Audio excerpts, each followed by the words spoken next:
Hello, everyone. My name is Doris Hackett, and I'm a librarian here at the Mount Vernon Public Library. I also run the circulation desk. Many of you may be familiar with me from when you come into the library to return your items, to check out books, and then others may know me from my Tuesday and Thursday cinema. At any rate, greetings to everybody, and I pray that everyone is being safe and keeping yourselves well during this unfortunate season of COVID. I'm here today because there have been a number of inquiries from various schools asking about how to do an application online for library cards. So I decided to do a tutorial on exactly how to apply. There's going to be a link on our website that will take you straight to the tutorial. And right now, I'm going to be showing you step by step what to do. Okay, give me a second. I'm going to pull up the screen on the main screen, the home screen, I should say, on our website. Okay, right now you should be seeing the main screen at the website, which is mtvpl.org. From right here, you can see it's a pretty simple setup. I love the way that the website is set up. It's simple, it's basic, it's to the point. You can find anything you need straight from this home page. So what we're going to do is we're going to scroll over to services. And from services, you're going to go down to apply for library card online. We're going to click here and our online card application will immediately pop up. Again, it's a very straightforward form. I'm going to do a sample form for you just to show you how simple it is and just the basic information that we ask. So we're going to first put in our first name, and I'm going to just going to do a mock one. This is just for show.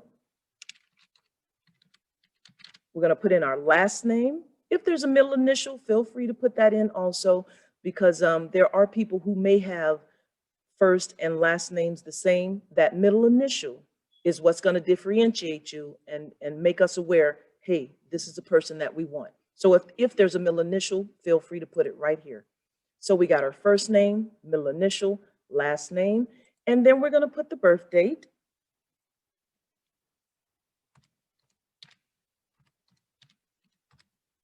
And you see the way that the birth date is set up with the 2-day month, the 2-day day of the month, and then your four-digit year that you were born. Then we're going to put our address in here.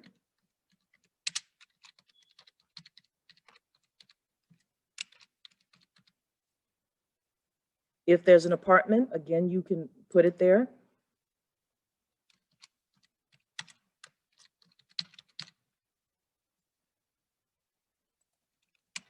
Your city, your state, and your 5-digit zip code.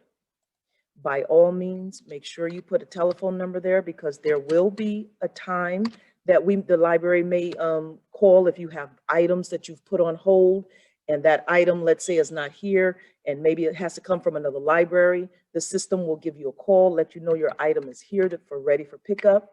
So most assuredly, we need a valid telephone number. Now, if there is an email address, that would be helpful as well. Some people prefer to get their notifications through email rather than by the telephone, and that's fine, whatever you're comfortable with. So I'm just going to put, I'll put my own email address here at the library for this sample. And then you're going to accept responsibility for having that library card.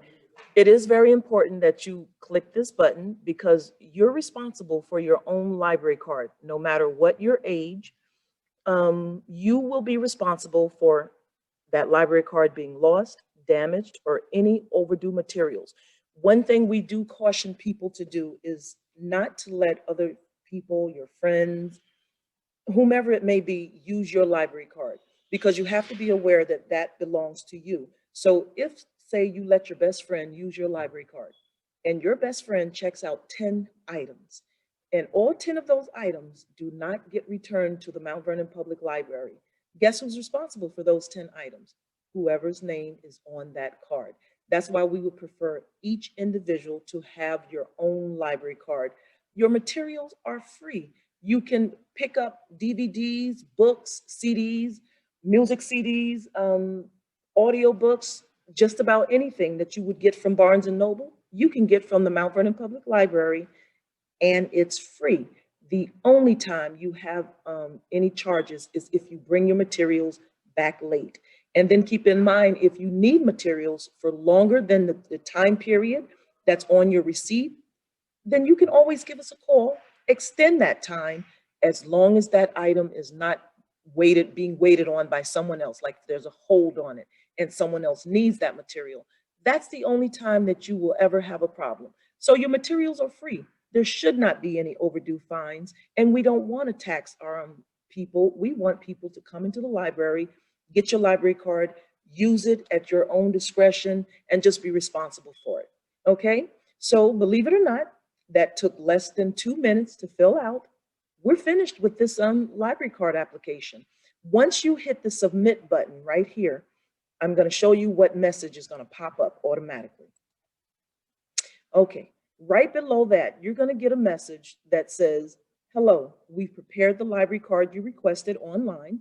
The card will be valid until we have March 31st, 2021 in here, but that's just a sample date because right now we're not really sure what's going to happen and when we will be opening full time, or if we just don't know what's going to be happening right now. So we put at least a 2 or 3 month time period in there to give people time to come in, pick up your library card.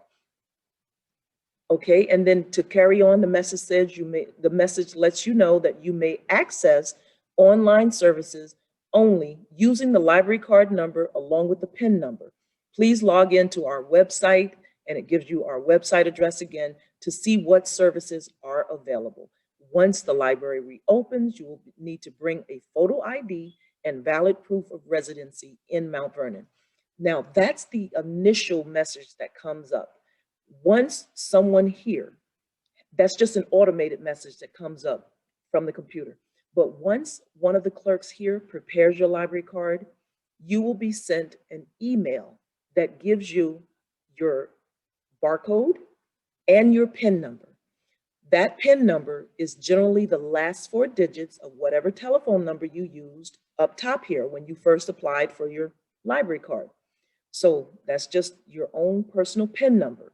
That PIN number can be used online if you want to access any of our databases, if you want to use any of our online services. So you will be sent a follow-up email with all your pertinent information. Just in the event that the library is not open, you can download books, you can download films, you can do so much stuff with our online resources. But I just want to give you a sample and let you know exactly how simple it is to apply for a library card online. And I think that's just about it. So listen, feel free. Anyone, if you have any questions, you can give the library a call at 914-668-1840, our extension here at the circulation desk. If it's a question about library cards or about materials and when they're due, you can call the circulation desk at extension 214, 216, or either 217. And I think I've pretty much covered all the bases for your online library card application. Okay, everybody, listen, just stay safe out there. I hope to see everybody soon. Hopefully this epidemic will be lifted sometime soon and we'll be able to go back to some semblance of normalcy. Okay?